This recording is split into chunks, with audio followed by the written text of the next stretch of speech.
In today's video, we're going to be showing you the amazing lifestyle of Vladimir Putin, the Russian president. But before we begin with our video, make sure to smash the subscribe button and hit the notification bell icon to never miss out on more videos like this. Here we begin. The president sleeps late and eats around noon. He starts with the most basic of breakfast. Cottage cheese is always available. His cooked portion is always substantial, consisting of an omelette or, on rare occasions, porridge. He enjoys quail eggs, he consumes fruit juice, the food is always fresh, with baskets of his favorites delivered regularly from the farmland estates of Russia's religious leader, Patriarch Kirill. After that, he is served coffee. His courtiers have been summoned, but he spends the first 2 hours swimming. After that, the president enjoys his time alone in the water. According to his political aides, this is where he does the majority of Russia's thinking.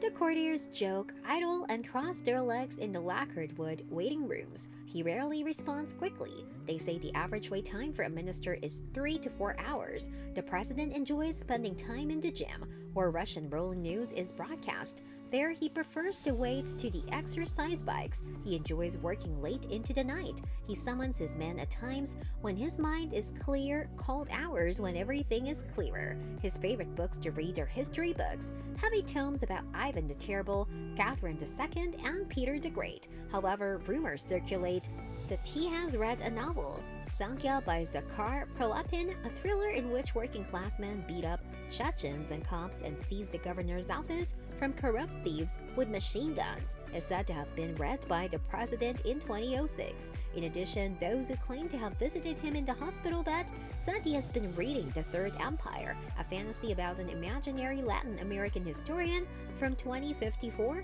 who recounts the exploits of Tsar Vladimir II, the ingatherer of all Russian lands.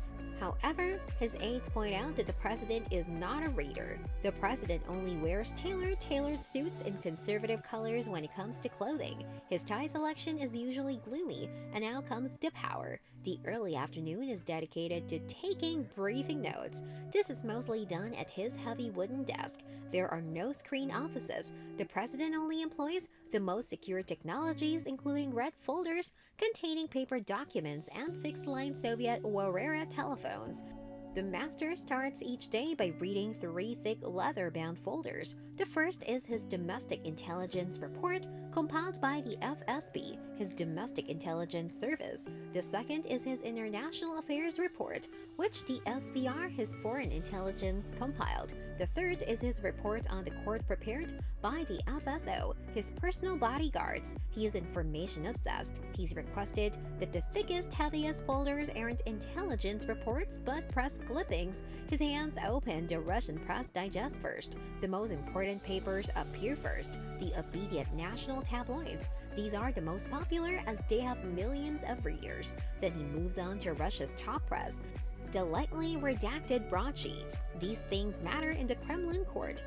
Gossip, columnist, and analysis. He pays close attention to Andrei Kolesnikov's regular columns about Vladimir Putin in Kommersant. His courtiers claim he enjoys them a lot and always reads all the way to the end. Then there are his foreign press folders, which are least important. These are newspaper clippings compiled by the president's administration and his foreign ministry. Naturally, the departments do not keep bad news from him. The president deserves to learn how far these foreigners despise him. However, in order to please him, they dutifully include materials in German in the original, the language in which his long-ago KGB posting in Dresden had left him fluent. The internet is rarely used by the president. However, his advisors have occasionally shown him satirical online videos.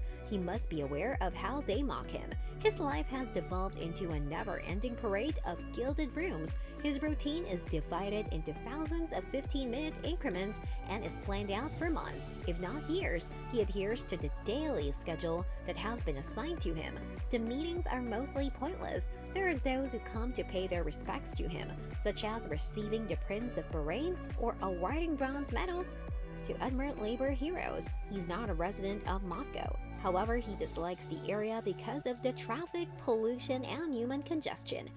The president has selected the Novo Ogaryovo Palace as his official residence. Home is located to the west of the city in his parkland. When the president chooses to commute, a route is shut and cleared off all traffic. While Moscow is stuck in traffic, he can get to the Kremlin in less than 25 minutes. However, he dislikes visiting the Kremlin. Since 2012, he has kept his meetings in Moscow to a bare minimum. Even on Saturday and Sunday, the president is extremely busy. His schedule becomes more erratic on weekends, but he still finds time to study in the afternoon. The majority of the time, English is used. His teacher assists him in learning difficult words. On Sundays, it is said that he will pray or make a sworn statement. However, courtiers similar with the patriarch's office quickly point out that while he's not an atheist, his living is not that of a Christian.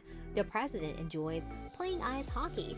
This is his preferred sport. The president spends as much time as he can practicing ice hockey. In addition, the president organizes a game every few weeks. Watching one of the president's hockey games is a mark of intimacy, a treasured invitation, and the most bragged about occasion in oligarchic society. These are his close associates, most of whom are from St. Petersburg like him and whom he trusts. They are mostly businessmen who the United States sanctions. Men like Arkady and Boris Rotenberg and Gennady Timchenko, they compete and lose. Bodyguards are assigned to the teams. The presidential bodyguards wear his shirt. The opposing team is made up of Dmitry Medvedev's bodyguard, his prime minister. The prime minister is rarely in attendance. The president is an animal lover. When he sees creatures that refuse to obey him, he smiles. The president seeks solace in the cooperation of a black Labrador who is unfazed by him. According to the court interpreter, his life is monotonous. His motorcade travels in two directions, to the Kremlin or the airport. His planes take off from Nukovo 2, the presidential terminal. His planes fly in groups of 3. One transports his motorcade, another his delegation, and a third that lies ahead for him. More than 5 times per month, the fleet departs from Nukovo 2. His wish is to be everywhere at the same time. Visits to other countries are handled differently. The intelligence service plans ahead of time. The pilot group arrives in the capital a month before the president. The luxury hotel, where his administration will stay, has been inspected.